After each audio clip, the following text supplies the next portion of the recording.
Let's go now to my panel. Journalist at the Daily Telegraph, James Willis, joins me, and Sky News contributor, Karalee Katsambanis.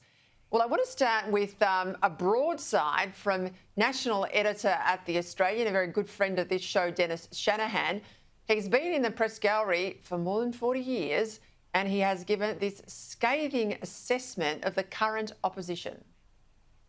I have not seen an incompetence in a parliamentary tactical sense as I've seen in the last week. The Speaker has lost patience with the opposition, and I can understand it because the questions politically have missed the whole point of trying to hold the government to account, but they're poorly worded, so the government can just rant and rave. James, he went hard in particular on the Manager of Opposition Business, Alex Hawke. I mean, everyone knows I've been around Parliament a long time. I would share that lack of tactical and procedural nous. I think he gets up on the wrong things and other things he's not interjecting on. And I don't get line and length and strategy out of the questions over the day or indeed over the week. They don't hang together. And sometimes I think there's something on the front page of the paper today. It is the bleeding obvious. It might have an independent source to provide, ABS data, let's say, as stats to give ballast to their arguments, and they don't touch it. They run on gossip or things where the government's not under pressure. Well, what's your assessment? Well, Peter, I can tell you this firsthand. I've spoken to a number of MPs over the past few months that have been trying to get questions up during question time in the opposition, and they're based on news of the day, maybe not just News Corp's news of the day, but you're right. A good starting point when you're preparing question time is to have a look at the front pages, have a look at what people are talking about, maybe even, get your staff to tune into Talkback Radio and see what's hot at the moment, and that's a really good starting point. And MPs have told me they've tried to get questions up without success, and this is an ongoing problem. And look, to be honest, I mean, Dennis Shanahan has been around for a long period of time. This is a very significant call for him to make, but I think it's fair. I think what we're seeing is people in senior positions that are clearly out of their depth. We have to remember the people that are in these senior positions are all off the back of how Sussan Ley got into the leadership in the first place, what factional deals had to be done, who had to get up there. I think Alex Hawke is one of the most unimpressive politicians I have ever seen in my entire life, and his history as a political animal speaks for itself. But the problem is, Peter, that the majority of the talent, the people that are leaders and potentially, prime ministers one day, are on the back bench and they're not involved. They're not asking questions. They're sitting around punching the card at the moment. We're talking about Hastie. We're talking about Angus Taylor. We're talking about Jacinta Price in the upper house. I mean, these are people that actually have cut through in the media, and because of the Liberal Party's internal struggles, they are not contributing at the moment. And I think that's a massive blunder that will not last for much longer. You can't have the best people. When you're so far behind on the scoreboard, you can't have your best players on the bench.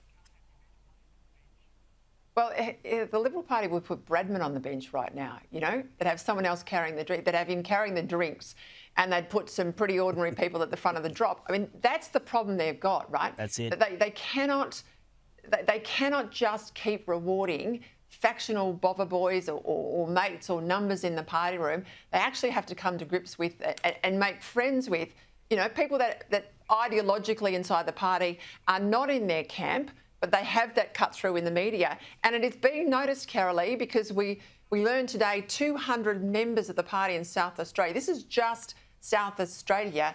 They have quit the Liberal Party in protest over what they see as Sussan Ley's weak leadership, particularly on the issue of net zero.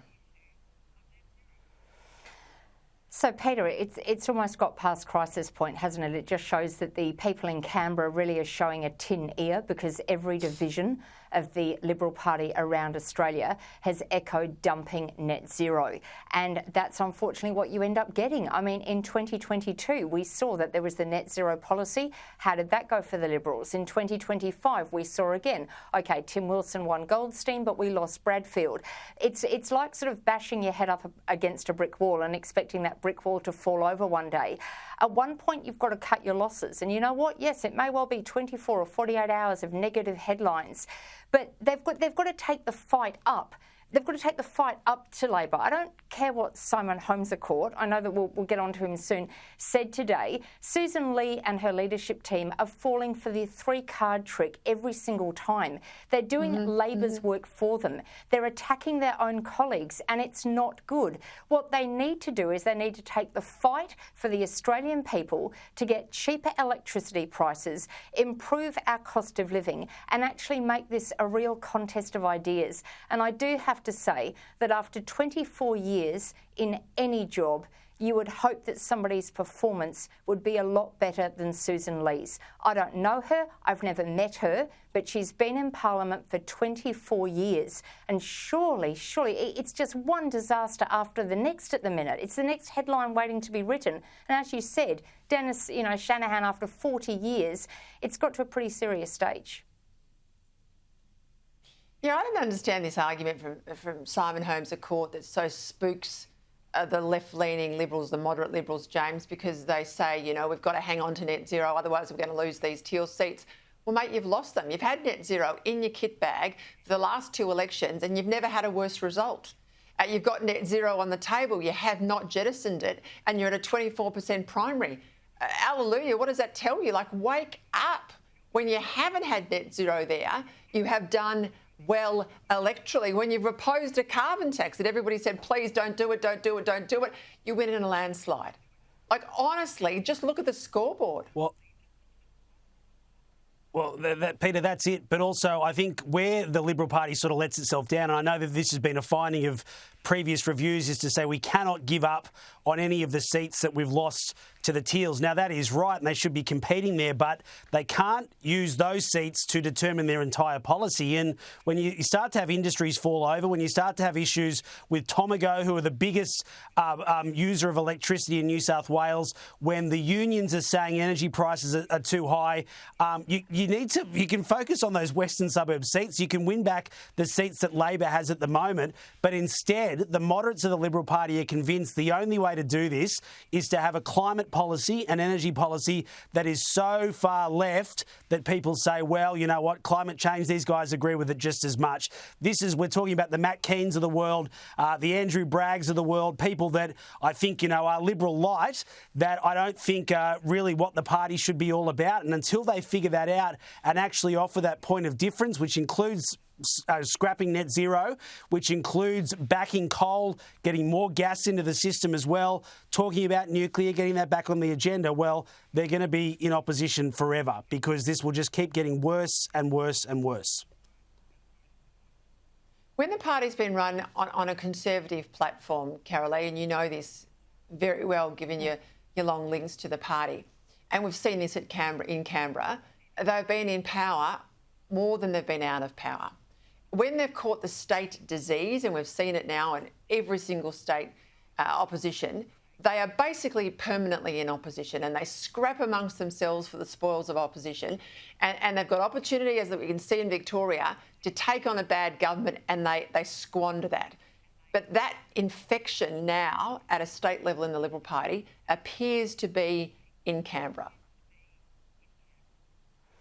It certainly does, and it's not right. As I said, Sussan Ley attacking her own colleagues is not doing the Liberal Party any favours at being able to get out of opposition. It's jumping at shadows all the time, and it's just not good. For example, the Pria's law that came up that you've discussed extensively on this program.